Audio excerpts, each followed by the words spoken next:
Welcome to the No Name MMA Show.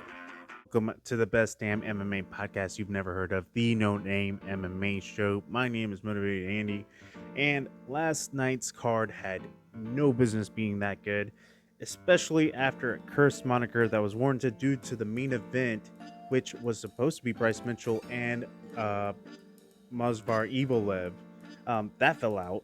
There was two other cancellations. One of those the same day with Chase Sherman and Jason something getting called out at last minute. Sorry, my bad. Whatever. I pulled a Brendan. I can do three of those. I can do three before you can make fun of me. Okay. Besides that, there was somebody put out a post saying that it was like at least one in the last 10 female fights that were main events actually finished. Jessica Andrade, I see you, baby. I acknowledge you. I love you.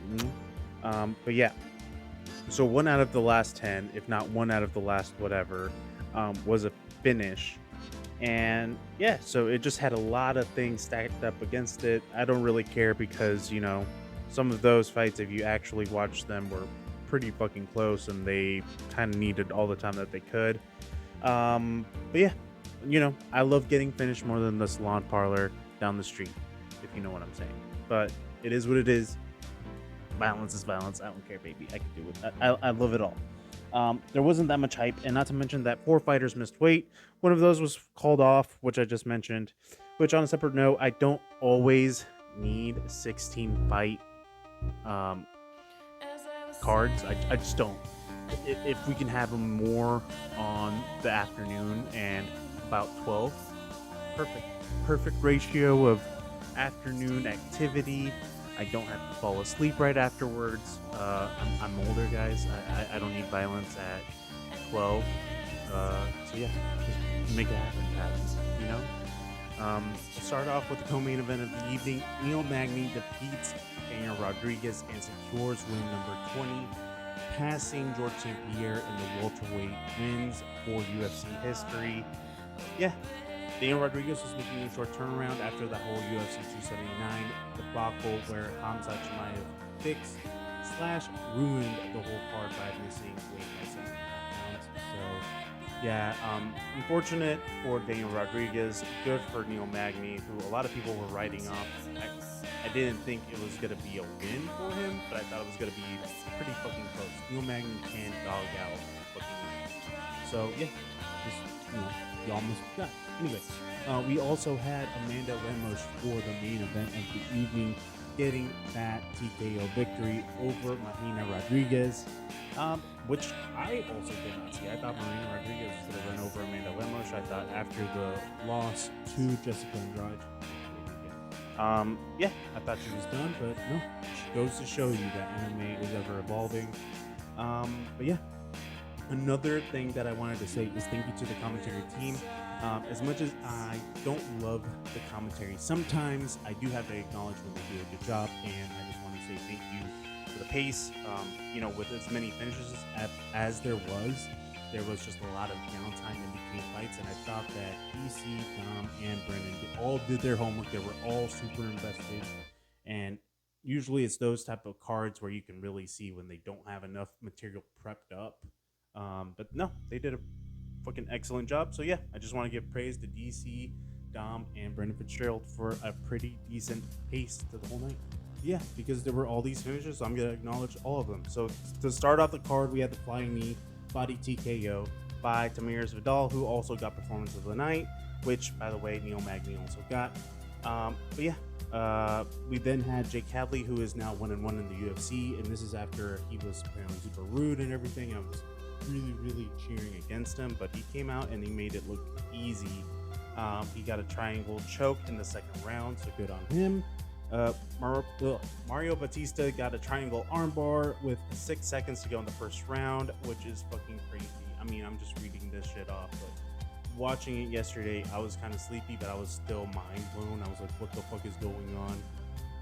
If anybody told you that this card was going to be this way, they are fucking lying. I don't give a fuck. There's no way Skinny Bet's got this shit right. I need to see verdict, fucking predictions. I need to see receipts because I don't believe you. And if you're lying about that shit, to look cool. Fuck you, fuck your whole family tree. I don't like you. I don't trust you. Get dropped in a dump somewhere and die a cold, lonely death. We also saw Grant Dawson get that third round sub over Marco Madsen, which was a one-way street from the get-go. He said sorry after the fight because he missed weight. And yeah, I forgive you. Make weight next time, you fat boy. If you keep on getting finishes, I will forget. Trust me, I will forget. Everybody else will forget. Just keep on winning and keep on getting finishes. Gives a fuck. Don't call out Tony though. You're not going to be getting that fight. Tony would take that fight. This is why I love Tony and not John Jones. Like, I've been doing the fucking show for at least 116 episodes, so that's one episode per week. So that's a little over a year and some change, or 2 years and some change, and he still hasn't fought. So I mean, it's coming up on almost 10 years. So get over that.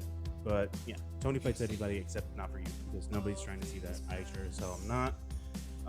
Besides that, we had Tagir Ulanbekov subbing Skeletor. Nick Madness had no business being in there with that dude. Even though he's posted on his story that he was on weight, but very clearly missed weight the morning of. Just a bad look at 125. Like, it was crazy looking. Shailan Nurmagomedov.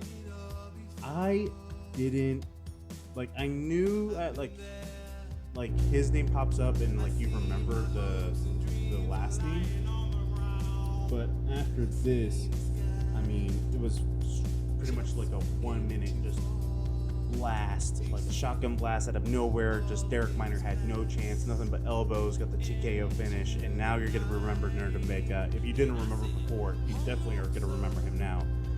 Minute and 7 seconds is all it took, but you better jot that name, Shailan Nurmagomedov, and I can't wait until Brendan Schaub looks that up, because I mean, if I almost did, like he definitely is. But yeah, that was it for the card. There was obviously one fight that I missed, but we'll get to that in a little bit. First, one bit of news that I did want to talk about is that Jake Paul and Anderson Silva are going to be creating this organization where they're going to try to serve fighters that are living paycheck to paycheck by creating a fund and raising $50 million that will kind of help them along their way. I'm the biggest hater, and I cannot hate on this. I love this. Why would you hate on it? What is there to hate? The more high caliber, like the easier it is to prosper talent, the more high caliber talent. So yeah, that's what we need. That's what we want.